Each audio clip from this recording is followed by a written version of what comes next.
here. That's right, the People's Champs here.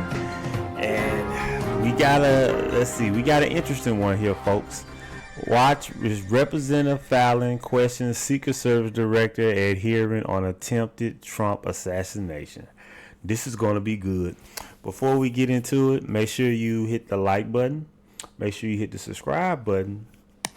And make sure you share this with a friend. Share this with a friend, because sharing is caring. Without further ado, let's go ahead and indulge ourselves in this interesting video. Chair now recognizes Mr. Fallon from Texas. How did a 20-year-old loner with a week's notice pick the absolute best location to assassinate President Trump when the entire Secret Service missed it? Director Cheatle, in your leadership, your agency got outsmarted and outmaneuvered by a 20-year-old. How can we have any confidence that you could stop a trained professionals from a nefarious nation state?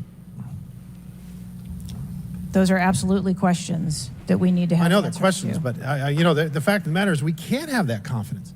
Director, do you have the ability personally, and do you have the authority to beef up security of any of your protectees?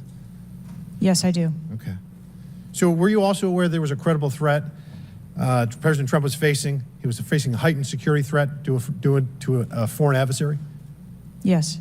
Okay. So given that there was an increased threat to President Trump's life, was he provided a full security complement akin to what a sitting U.S. president would receive? He was provided a full complement of security based on the threat assessment that we had. That's not my question. And the venue. My question is, if he'd been the sitting president, would he have had the same security he had on July 13th, or would have been beefed up? There is a difference between the sitting president. So your answer is he didn't. And continuity of government and the responsibility that we have. So he did not. Okay, there wasn't a cat team. He has to damn near badger her just to get her to answer the question. She just won't answer any other questions. Just give a direct answer. Full cat team on site. There wasn't counter surveillance teams on site. But this is the thing. You just said you had the ability to beef up the security. You knew about the threat, and you didn't. And that's as telling as it is chilling. We have satellite images from the Butler Fairgrounds. Have you visited the site? No, I have not. 9 days and you have not visited the site.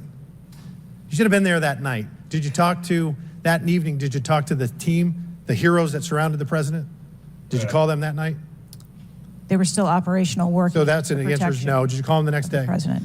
Yes, I spoke with You called them the very next day, not the day of, or was it 72 hours after? I don't know the timeline, but I spoke with them because you're under oath. Immediately following. I think it was 72 hours after. You waited 3 days. What is immediately clear is that there are a number of structures that need to be secured. Of these, Director, other than the first, immediate 4, what's the most dangerous site that should have been secured? Because Security 101, you got to mitigate the high ground. Yes. Okay. Do you know what the next most dangerous site, what was the closest structure to the president, other than the 4 immediate ones that you had your counter sniper teams on? There are a number of structures around that event site.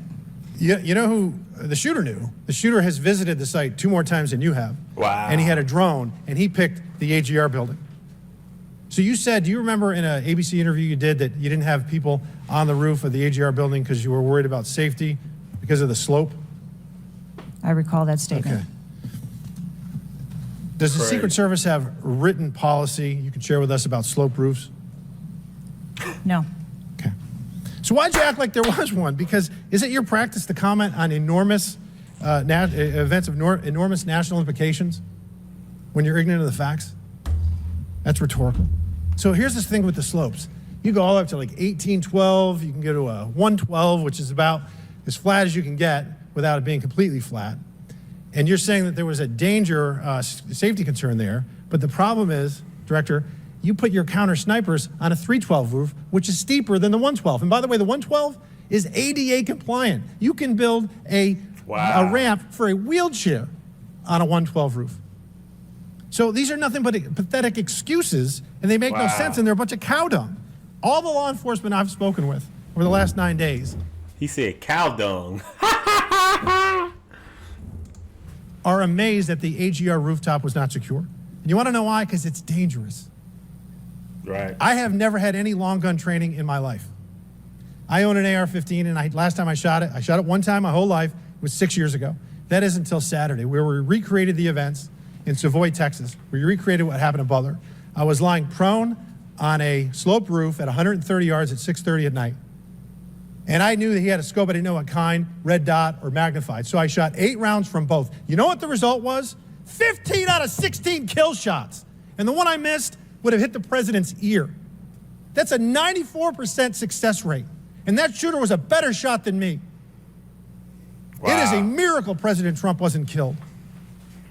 Corey Comparatore life is over because that damn shooter made it on the roof. And it wasn't the roof that was dangerous. It was the nut job on top of the roof.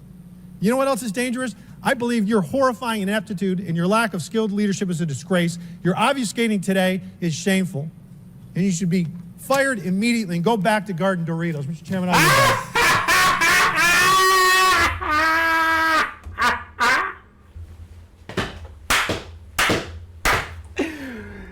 back. He told her to go back to Garden Doritos.